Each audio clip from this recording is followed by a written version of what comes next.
কবরের প্রথম রাত কেমন হবে তা আমাদের প্রত্যেকটি মুসলমানের জানা উচিত। মানুষ মারা যাবার পর সর্বপ্রথম সে শুনতে পায় ইন্না লিল্লাহি ওয়া ইন্না ইলাইহির রাজিউন। তখন সে মনে করে এটি একটি দুঃস্বপ্ন, সে মরেনি, সে এখনো জীবিত রয়েছে।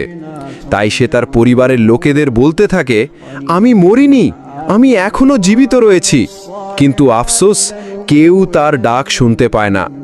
তারপর যখন তাকে কবর দেওয়া হয় এবং সবাই তাকে একা ফেলে চলে আসে, তখন মহান আল্লাহ তাআলা তার দেহে পুনরায় আত্মা ফিরিয়ে দেন। তখন সে ভাবে তার খারাপ স্বপ্ন শেষ হয়ে গেছে, এখন সে ঘুম থেকে জেগে উঠেছে। তাই সে আল্লাহর কাছে কৃতজ্ঞতা আদায় করে।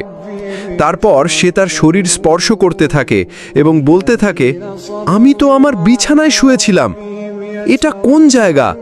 আমি এখন কোথায়? এখানে এত অন্ধকার কেন? এখানে এত ময়লা মাটির গন্ধ কেন? আর আমার জামা কাপড় কোথায়? আমি সাদা কাপড়ে মোড়ানো কেন? তখন তার আর বুঝতে বাকি থাকে না যে সে সত্যিই মারা গেছে। তারপরই শুরু হয় তার কবরের প্রথম রাত।